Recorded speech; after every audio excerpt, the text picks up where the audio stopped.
Welcome to Tucker Carlson Today. Haven't had a lot of famous novelists on the show, but Walter Kern certainly is one. An interesting person, by the way. Grew up in rural Minnesota, made it to Princeton, went to London, New York, all around the world, and then about 30 years ago moved to Montana. The whole time, he practiced journalism, by the way, for Time Magazine and Spy and all kinds of other places that were once significant and now aren't. And then wrote a series of terrific and good-selling novels, not easy to do, including Up in the Air, which was made into a famous movie. But along the way, as novelists do, he paid very close attention to the country around him. That's a novelist's job. And he learned a lot. So we are honored to have Walter Kern in the studio with us now. Walter Kern, thanks so much for coming on. Great to be here. I appreciate it. So you have experienced the country for a living. That's kind of been your job. Yeah, I look at myself as a foreign correspondent in the United States. I pretend that this is a country that I don't know, and I try to get to know it as though, I landed here from Mars. Luckily, I know the language already. But I see it as a novelist's job to cut across boundaries, get to know people of all classes, all backgrounds, all professions.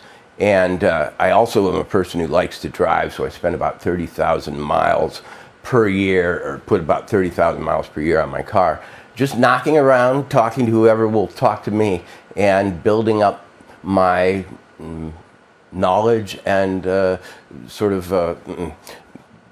deep attachment to this country, because I do feel it. And so you've been doing this for close to, I don't want to give away your age, yeah. But we're pushing 40 years. I'm 59, yeah. Okay, 59. Yeah. So 35 years you've been doing this.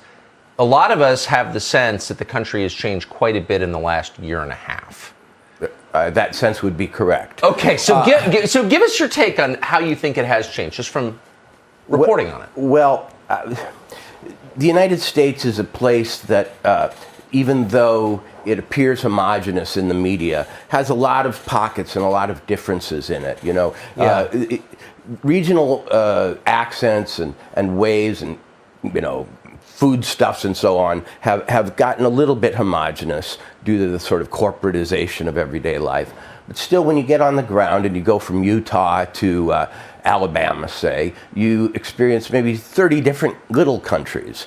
Those places, I think, have, as this COVID thing has hit, become almost invisible to us. We're not traveling as much as we used to. We're not driving around. We're not talking to strangers. We're hearing a lot in the news about the unvaccinated, or the Trump voter, or the redneck, the people who actually live underneath the airline routes. And they're being blamed for a lot. They're being accused of sort of not supporting all sorts of national and governmental edicts. And I think that they're kind of hunkered down, starting to feel a bit victimized by the culture at large, and have lost their voice. And so if you ask how the country's changed, it's not so much that the actuality of people's lives has changed. It's that our view of their plight has gotten very simplistic and hostile, I think. Very hostile. Now, the group that you're speaking about are the people who built the country and fought its wars, grew its food. Yes. Know how to fix its broken machines. Yeah. Okay, so you're kind of an essential group, and probably the most patriotic of all groups. Well, how have they been treated, do you think? I think that the average American out in the so-called red states, and a big part of a lot of blue states are red too. So let's remember That's for sure. that. That's right. I think they've been treated terribly. They've been through about a 40-year cycle of social abuse, if you want to put it that way. They have lost their jobs, especially in jobs in manufacturing, due to NAFTA. They have weathered huge drug plagues visited on them by pharmaceutical companies, and not just foreign drug cartels. They have been the cannon fodder in our endless wars, and they have now come in for the kind of abuse that I think may lead to real civil disorder.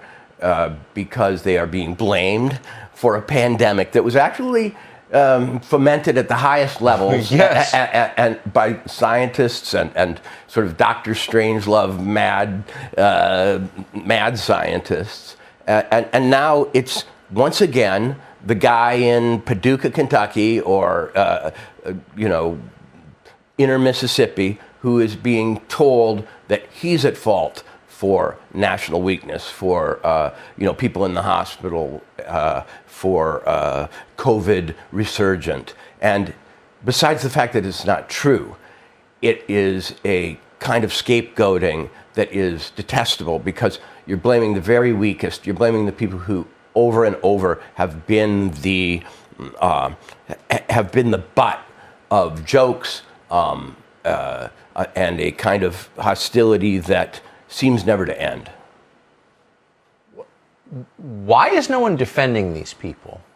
Well, they don't have the money to buy their way into the political system. The small business people of, Las Vegas, New Mexico, or wherever it may be, don't have a voice in the federal political system. They don't have, obviously, a voice in the media. I don't know of any television shows except some romantic portrayals of Western cowboy types right now, right, that actually depict life anywhere between, San Diego and Boston. And so without a voice, without a presence and a profile, they are talked about without the opportunity to talk back. It's a little weird, though, because in 2016, we had this very unexpected election result, despite a tidal wave of propaganda. Yeah. Trump got elected anyway. Yeah. And so there was like a 2-week window where people asked why, who voted for this guy, right, and why did they do it? And J.D. Vance's book became a bestseller as people tried to figure out, what is this culture that gave birth to Trump? And then almost like just the curtain went down one day, and no one ever asked that question again. Nobody showed evidence of any interest in these people, and it was just, they're the kulaks, let's exterminate them. Are we ever going to ask, what happened to these communities in the middle of the country, or no? Well, I see a lot of demonization in the big papers and in the sort of coastal media that would suggest that these people not only are suffering, but their suffering is their fault because they haven't voted properly. They haven't seen their interests in the Democratic Party platform and come along. And for that, they are being constantly punished.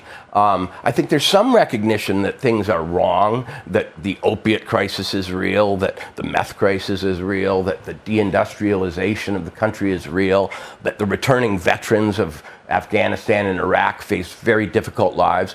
But because they have not voted properly, it's considered to be nobody's problem in the establishment. Now, every 4 years and with a presidential election, especially during the primary season, we get this kind of safari-like reporting by journalists who go out into the primary states and tell us what it's like in the middle of Iowa or, the middle of South Carolina or whatever. And that seems to be the sum total of our journalism about these places.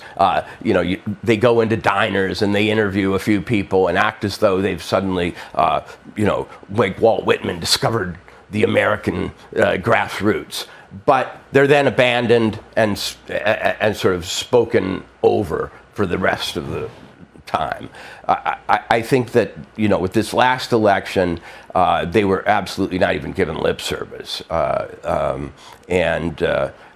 it frightens me because as the country gets less and less conscious of its own makeup, it's easier to do things to people, to dehumanize them. Yes. I was in South Dakota last November, and a NPR story broke that the Rapid City hospital was overwhelmed by COVID cases. And I'd been in Rapid City for a few days. I went out to the hospital. It was not indeed true. The hospital was empty. It was an overbuilt hospital, who I think had optimistic projections about how many people it would need to serve when Rapid City grew over the next 20 years. So it was not just empty; it was surplus medical care, par excellence. And yet, here was a national media outlet telling people that it was overrun. I tweeted that it was not, in fact, overrun, and got a lot of flack on Twitter, as though my upfront personal experience was superseded by NPR reporting. And I got the sense that they can say anything about these places. Yes. And these places can't speak for themselves. Nobody on a large scale is visiting, especially in November in South Dakota. And so it goes unchallenged. Our definition of interior America largely goes unchallenged and is made by people who don't live there, don't spend time there, and know nothing about it. So you're a novelist who went to Princeton and has a degree, I think, from Oxford, lived in New York, wrote a very famous novel, became a very famous movie. So that puts you squarely in sort of one camp. I mean, if I read that part of your bio, I'd say, well, I know exactly what he believes. But you're describing like a deep interest in people who are ignored. How has the change in America over the past decade affected you personally, in your views? Well, I live in Montana. I live in a town of 7,000 in Montana, which was formerly an industrial railroad town and is now, I suppose, what you describe as a tourist town. But I've seen people there grow more and more frustrated about their inability to make a difference on the national scale. And after Trump was elected, there was a surge of kind of optimism. And let me put it this way. In America, we have one vote per person. It can't be diluted. It can't be inflated. It's not like currency. And a lot of Americans have only that. It is what sets them on a par with a Wall Streeter. Yes. If you work in a hardware store in Livingston, Montana, you have the same vote that a partner at Goldman Sachs does. Technically, that's true. And I think that with the 2016 election, people felt that in a positive way. I think that since then, there is a feeling that my vote, my say in this entire game, my stack of chips has shrunk and theirs has grown. And that vote that supposedly equalizes us is no longer a factor. So I would call it a form of demoralization, and especially since COVID, because the fact is that COVID, though it may have struck in a very intense way in our urban centers, New York City and so on, had a different profile across the country. And as I drove from state to state, which I continued to do, Idaho, Montana, Utah, Wyoming, I saw places that had entirely different responses to it based on their local situation. And I also saw them being portrayed in the media as not caring, as being somehow pro-death, and so on. And I thought, this has gotten to a level of demonization that is not just unsustainable, but dangerous. Yes. They're going to be able to start justifying doing things to people in these places that, to the applause of urbanites, that are really dastardly. One of the great tragedies is that a lot of those urbanites are flooding into the rural areas, running away from the disaster. Well, one of the great tragedies and ironies, because here, you live in Montana or South Dakota or wherever it might be, and you're being portrayed as irresponsible, careless about health and so on. But at the same time, those urbanites have been voting with their feet all summer. this summer in Montana was almost like a refugee crisis. People coming from states that were less free to experience the outdoors. Well, and also that are more diverse. I mean, Montana, let's just be totally blunt about it, is a very white state. And so the people who have got BLM stickers if you don't count Native Americans, yeah. That's exactly right. Yeah. But who are kind of cloistered away because they have their own reservations or tribal land. Right. But but the people who are lecturing you about BLM are running from Brooklyn and Chappaqua to the mountains to get away from the diversity that they claim they love. I mean, I don't think I've ever seen anything that hypocritical in my life. Well, Montana has become a kind of official outpost for the urban refugee, not just on vacation, but they're moving there in record numbers. Bozeman, Montana is one of the fastest growing cities in the United States. Are the people who, I mean, you've been there most of your life. Yeah. What do people who live there think of this? Because some of these are, these are some of the worst people in the world, in my opinion. Yeah. Well, Montana, though it might be portrayed as a red state, is in fact a kind of purple state that has a very strong Democratic Union history and so on. Because of the mining. Yeah, and had a Democratic governor until this last election, and has a Democratic senator, Tester, and so on. So it's to portray it as some kind of right-wing haven is completely inaccurate. But as people come there seeking freedom of movement, the ability to go into a restaurant, the ability to hike up a mountain unmolested, and so on.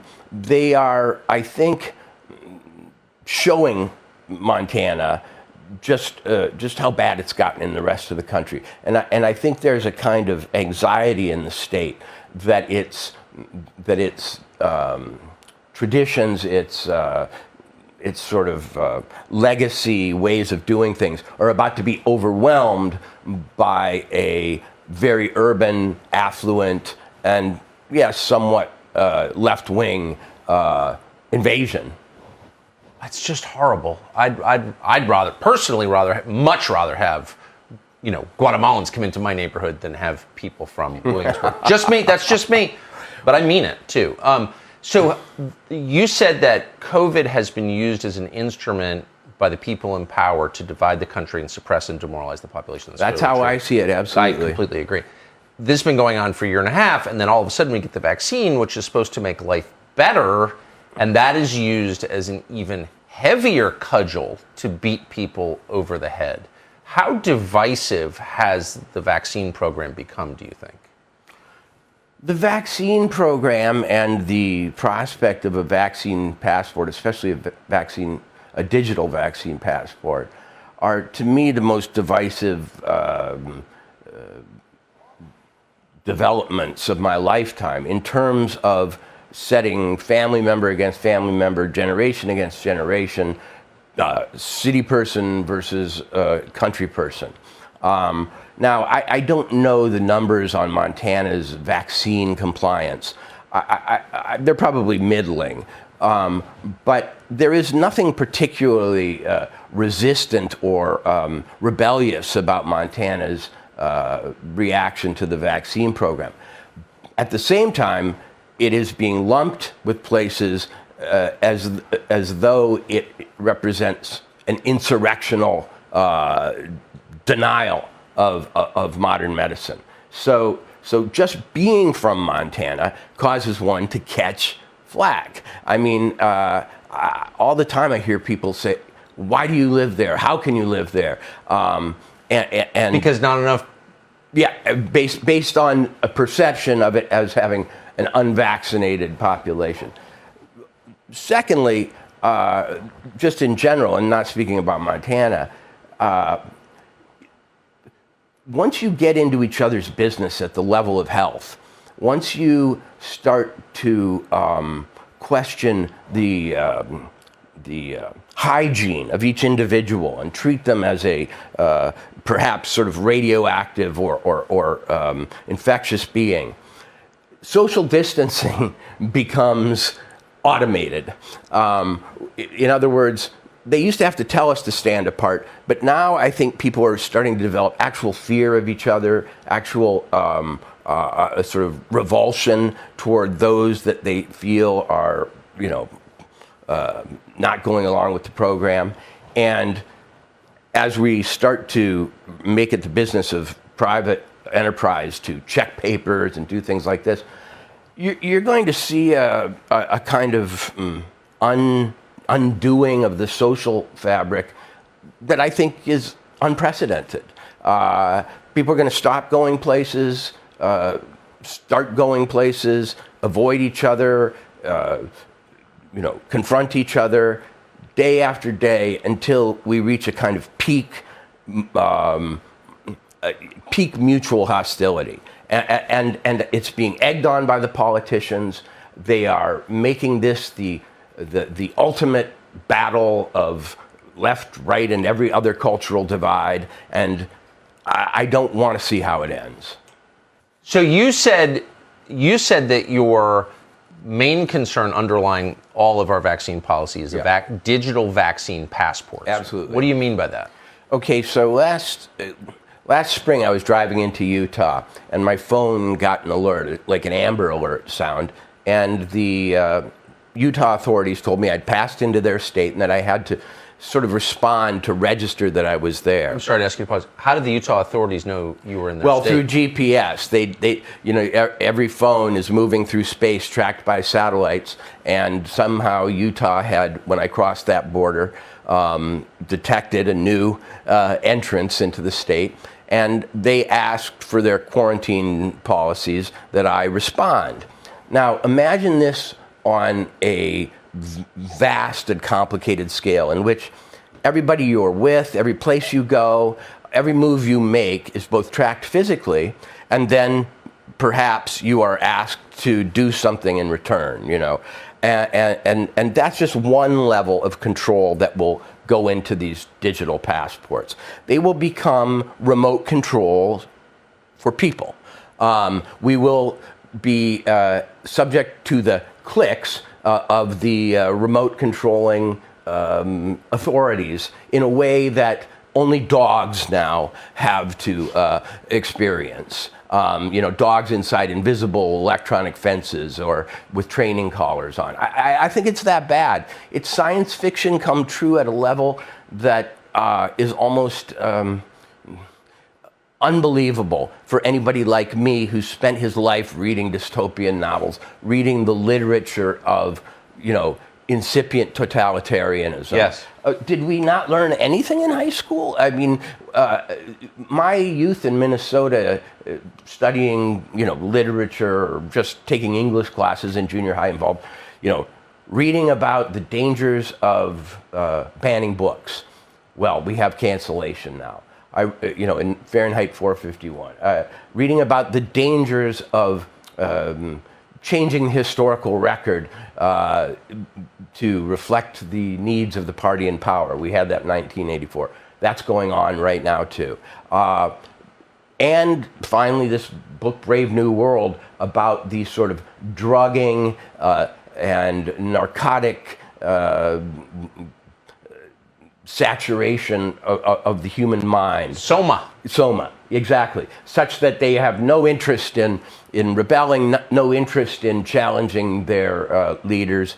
They just sort of sleepwalk through this kind of slightly sexualized, drowsy life of self-indulgence. Well, we've got Xanax and many other things. Every single warning that was sounded to me as a young kid interested in literature, The Crucible by Arthur Miller, The Danger of Witch Hunts. Now that's what I see the vaccine issue doing. We're pointing fingers as though we are in Salem in the 1600s. Witch, non-vaccinated, spreading contagion. Did we learn nothing? Or were all those books an entertainment to somehow numb us to the fact that it was all going to happen, and having somehow read about it, we didn't have to do anything about it? Why are so few artists saying what you're saying now? Tucker, nothing baffles me more than the silence of the American, quote, intellectual and artist over what are clearly trends toward autocratic, centralized, and detailed control of the individual and the free mind and conscience. I can only guess that the careerism in the arts, the need to please universities, fellowship and sort of charitable granting organizations and so on, is so great that they are stunned into silence. The arts is in some ways supported by foundation money, government money, and university money. And those are all sources which are very ideologically sensitive at the moment. And to offend them is very easy. And so that's the only way I can account for it, because we all read the same books. We all were given the same warnings, and we all, I think, value expression and creativity in the imagination, which cannot function in any healthy way in an atmosphere of fear and control. No, a free society is a prerequisite for art and creativity, period. Yes. So you're a successful novelist. There aren't many serious novelists. There are very few serious novelists who sell any books, and you're one of them. So that suggests you probably know all the others. I mean, that's your world. I know a lot of them. Right. I know when you're alone with them and no one's watching and their grant money isn't at stake, do they say to you, "Holy smokes, Walter Kern, I can't believe the country we're living in"? Do they notice? Tucker, I wish it were that way. There are a few. A friend of mine, Bret Easton Ellis, who good guy. Yeah, wrote American Psycho and other books. Who's very outspoken on this matter, has a podcast, invites others to speak up. But in general, no. What I hear is just a kind of more eloquent version of the same submission that we're seeing everywhere, and or silence. I don't know that artists are necessarily braver people than others. I hate to acknowledge that, but I think it's true. I think that they wish more than anything for an audience, and they fear more than anything being shut out from publishing, appearing at book fairs and things like that. And I think they're making a devil's bargain, to be honest. If we think back to the Charlie Hebdo massacre in France, when magazine writers and satirists were slaughtered at their desks, I think there was a incredibly notable hesitation to stand with those victims. And at that moment, I started to realize, wait, you might end up sort of in a lonely place, Walter, if you are standing for free expression as such. Because even in this horrendous case of violence against artists, you're not seeing people stand up for the right to express outrageous thoughts. And unless the outrageous artist is defended. And the left used to know this. I remember when Robert Mapplethorpe, put up, very obscene photographs in a Cincinnati art museum. The entire left rallied to his cause when, local right-wingers, as it were, tried to shut down the exhibition. Where are those people now? What happened to that? What happened to this defense of the nutty, the edgy, the outrageous, the offensive? Are we only now, as artists, going to be sort of regime decorators who more eloquently and maybe wittily express the thoughts and opinions of those who rule us? Or are we truly going to be pains in the ass? And the question is open, because we're not being pains in the ass. Well, I think the question, unfortunately, is kind of settled. I mean, with very few exceptions, people have continued to sniff the throne of the regime. You haven't. So what was your calculation? You said when the Charlie Hebdo massacre happened, you had this realization things are changing. You decided to take the opposite course. Why did you do that? It has to do with family history to a certain extent. My father was a patent attorney and a trademark attorney. And he saw his job as protecting the creativity of the inventor and the creator.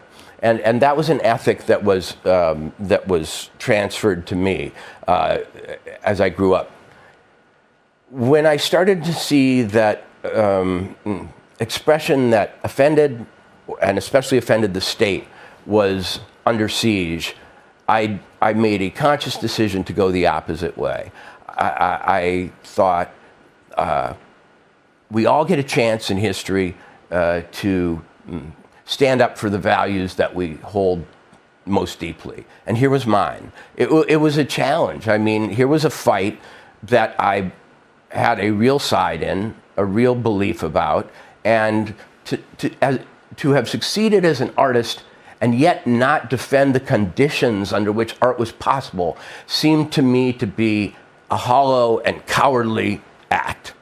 I didn't have it in me not to stand up and shout on this issue because it was the very foundation of my own career. So purely on principle. I'm afraid every once in a while someone has to do something on principle. You know, I've had a very fortunate life. I have beautiful family. I went to, as you recited, great institutions of learning. I've spent my life reading, writing, working. I've made a good living at it. At a certain point, you have to pay it back, as they say. And I could see no better way to pay it back than to step up and take a stand on what I saw as the suppression of the creative mind. Oh, I can't, I'm so fixated on the collaborators in this, and how, having given up their dignity, violated all of their professed principles for nothing, how they can live with themselves. Do you think they feel deep self-hatred and shame, I hope? I think that the feelings of shame are encapsulated and probably hidden from the conscious. I have a hero, an intellectual hero. I had him since college. In college, it was because he dressed in an interesting fashion. Albert Camus, the French existentialist writer, the author of The Stranger, The Fall. And semi-French. Yeah, semi-French. Colonial French. He was Algerian. Yeah. And he dressed consciously after Humphrey Bogart. He wore a long trench coat, and he always had a cigarette in his mouth, and a sort of smoldering look of, you know, I don't know, intense... Pensive ennui. Intense ennui in his eyes. Anyway, during the Nazi occupation of France, he ran a rebel paper. He actually wrote columns for it every day under pseudonyms. He did it under pain of death. I mean, if he had been discovered, the Vichy French regime and the Nazis would have come in and probably taken him out and shot him. Yep. He did this for years, and in company with other French intellectuals. That inspired me, that story, as a young guy when I first read about him in college and became a fan of his work. This is going to sound like one of the goofiest things you've ever heard on your show, but how can one not walk in the footsteps of one's heroes when given the chance? I agree. How can one not see that our situation is in many ways parallel to that, and that we have, from our youth, from the time we're most romantic, great examples of how to deal with it? How can I not want to be Albert Camus? How can I not want to stand on the side of human freedom in a darkening and sort of worsening situation for artistic freedom? I have to do it, and frankly, it's a lot more fun than sitting back trying to figure out how I can survive the next purge, the next round of Twitter cancellations, the next, how I can get invited to the next festival or whatever. I'd rather walk in the footsteps of the people who inspire me than sit around calculating how to survive another day in a world that I don't approve of. I don't either. I ask everybody this. maybe it's almost a rhetorical question at this point, but where does it go? When does this end? When does the darkness lift? You know, back to Camus, they had no idea when they were writing Combat, their dissident magazine, and Václav Havel, say, another hero of mine in Czechoslovakia, another writer who became prime minister, or president, they had no idea when it would end. They had to carry on as though it would someday, because that gave them hope, but they had no indications as to when that would be, and I don't either. If I thought that there was a finish line for our effort to tell power that it will not take our minds, it will not take our free wills, it will not take our creativity, if I thought that there was a date at which we would be successful, it wouldn't be a very sincere effort, would it? It would just be it would just be a tactic to get to that point. I wish I could tell you. I wish it were soon.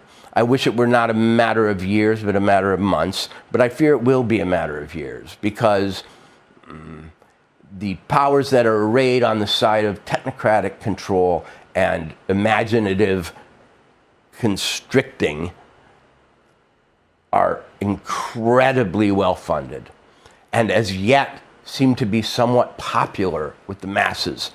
And until people start to feel that icy grip and start to see it really, I think, as an obstacle to their own self-expression and growth as human beings, it's going to be with us, this monster.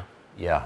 So the occupation and the kind of takeover of America has been done in a way that most of us didn't anticipate. When you think of, a foreign invasion in your country and a wholesale clampdown on its culture, you think of explicit force. No one ever expects the Spanish Inquisition. Right? No, right. But what you don't expect is that you wake up in the morning and everyone's on benzodiazepines and doesn't really care, or lulled into solitude by porn and falling testosterone levels. And here it's a free app. It's totally cool.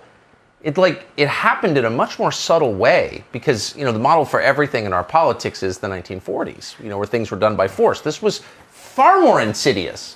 Americans like to think of themselves as coming out of a revolution, as little Thomas Paines, who stood up to the King of England. But our best novelists, and I think our finest novelist of American social reality, Sinclair Lewis, tell us something very different.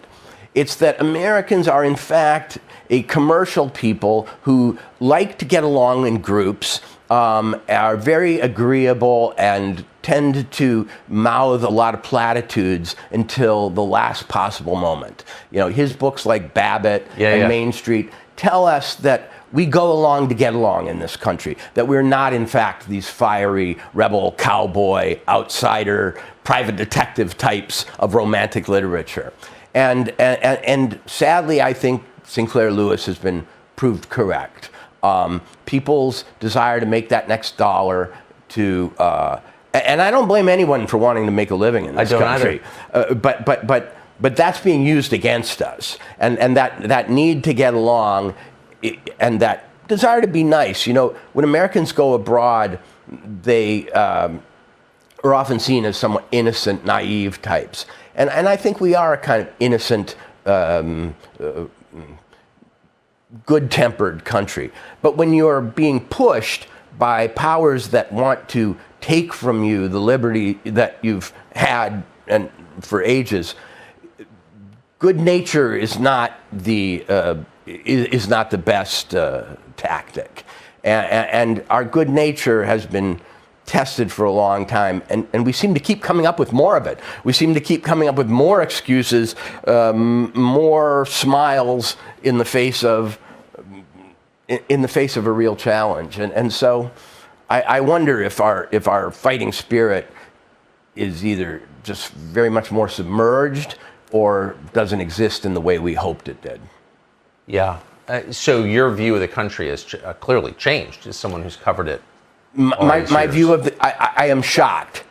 Even I, who tend a little bit toward the cynical, am shocked by the good-natured, submissive way in which America has rationalized away its freedom. Yeah. How are you treated now that you're effectively a dissident novelist? Poorly by many. Yeah, I've lost friends. I've lost a lot of friends. Oh, Really? Oh, yeah. On what grounds? Damn you for thinking for yourself? I mean, like, what? Yes, I have friends that I've had since college who see especially my suspicion of the state surveillance and control technologies. They see that as somehow, I don't know, psychotic or, just crazy. And with every friend I've lost, I've gained a new one who I like better. That's for sure. But I've been there. Yeah, I know the feeling. Exactly. Wait, so they're mad that you don't want to live in a world where your every move is surveilled and controlled by the tech companies and/or the federal government. They hate the fact that you don't like that. They seem to feel that they all have good intentions. And I don't know that they've ever read any history whatsoever, let alone Roman history, or, the sort of tragic history of even the 20th century. Because all of these technologies and techniques of control and surveillance always come on with a great excuse. And to believe in the good intentions of the highest and most wealthy and powerful Americans is to live in a dream world. And I don't want to be in that dream world with them. And they don't particularly want to foul of that power. So they separate themselves from me. There are a lot of technologies now that can tell who's friends with who. If you're on Twitter and somebody likes you, that's visible to the world. And so a lot of people see associations with more perilous characters such as myself as a risk to themselves, and then they pull away. And I've seen a lot of that. That's one of the most bewildering developments. I can't even get the idea that talking to people means that you agree with everything they say. I mean, you've been a journalist for decades, longer than I have. And your job for decades has been to talk to people and to hear them out, regardless of whether you agree with them or not. So, like, the idea that you have dinner with someone and it somehow implicates you in everything that person believes is, like, so insane. I can't even... I mean, I've had dinner with war criminals many times. I have friends who've gone to jail. I don't agree with what they did. I still love them. You know what I mean? Like, what is this? You've asked me several times what I feel has changed most about the country. And each case I've given long answers, but I think I have a short one. It's grown timid. America has grown timid, fearful, and wary of exercising its own freedom. And that freedom to associate with people is one of the first victims. I would rather, as a reporter, as a novelist, and just as a human being, talk to people with crazy views or colorful backgrounds than I would people who are just like me. If I'm just going to talk to people like me, I don't need to go outside. If I'm going to write novels that are just about people like me, I don't need to do any research whatsoever. But I've started to see that openness, that willingness to encounter our neighbors and so on innocently, without guile and without fear, is really being taken from us. I couldn't agree with you more. I will say that we had a very long dinner last night till 1:30 in the morning. It was one of the best dinners I've had in a long time. But we wound up talking about God at dinner. And that is one big change in the last year. I've had more dinners with, smart, aware people that wind up discussing God. Do you believe in God? How does that inform your own life? I don't think I'm imagining this. Are you seeing a greater awareness of the spiritual? Yes, absolutely. Because the bright side, if one is going to be optimistic about the kind of crackdown that we're seeing, is that it's forcing thoughtful people to identify what they really deeply believe in. What is it that I want to preserve no matter what they do to me? Yes. What is it that I want to hold fast to no matter what they take from me? And that has inspired a great meditation that's going on under the surface of American life right now. And I would say that for everything that we're losing in terms of sort of material and social freedom, we're gaining, in many cases, a new and deeper understanding of the spiritual. And we ended up talking about God because ultimately it is the safety deposit box in which we hold our deepest values. Religion, spirituality, and so on are the vault that we will defend against all comers, even if things get terrible. And so I think a lot of Americans are going through this inventory, this sort of psychological and spiritual inventory, in which they say, if the house burns down, what can I save? What's the one thing? Yes. What's the one thing that I will not compromise on? And they're reaching an accommodation with their spiritual centers as a result. And that's a great thing. That is, in fact, the basis for hope in the future. And the basis of bravery, too. Yes. I mean, one thing I've noticed is that even people like you are from the most secular world possible. But every time I scratch the surface, this is my obsession, why are certain people willing to take risk to tell the truth, to defend their own beliefs, just to act on freedom of conscience like we're guaranteed? When I push people like that, like you, it almost always goes back to, well, ultimately, I believe in something bigger than this. Like, yes. That gives you heart. Yes. Now, this can be taken very wrong, and I'm sure will be. But right now, our military is being defeated by a force of people in Afghanistan who, whatever else you may say about them, have very strong spiritual and religious beliefs. That is true. Now, whether you agree with them and the consequences of their beliefs or not, you have to admit that the patience and intensity of their spiritual lives have made them a match for the greatest fighting force in the world on paper. Move that aside. In this country, anyone who takes that out of context is a liar. What you're saying is true. Yeah. I don't think you're pro-Taliban. I'm not. But what you said is true. Yes. We should think about that. And I see, I'm in touch with I'm a Christian, freely confess it. In fact, I am obliged to confess it. And I meet a lot of people in various Christian communities of all descriptions. Some you might call fundamentalists, some you might call sort of liberal, mainline Christianity, who I think have returned to their faith in the last year or two. I'm noticing, strangely, just as a novelist who loves details, a lot of people going to Orthodox Christian churches, which are, a kind of obscure church for Americans to attend, but young hipster types, yes. Now attending, Armenian Orthodox services. This can't be a pure coincidence. This thirst and this sense that if I'm going to abide and be brave and come out the other end of things, I'm going to need an anchor deeper than I have already. And so I do see that everywhere. It's just kind of weird that for the first time in human history, we build a society that has nothing transcendent at the center, whose basic premise is the more stuff you buy, the happier you are. Right. That's never happened in all of world. You've never had a secular society this large. And it does feel like an experiment that's failing. Well, in some ways, though, we do have a new religion. This woke thing does represent a kind of utopian faith in something called justice. When I hear the word justice, I think revenge. And too much of what's passing, I think, for social justice is a desire to even the score, get out one's resentments and aggression. But in some sense, a secular religion of utopian longing is developing.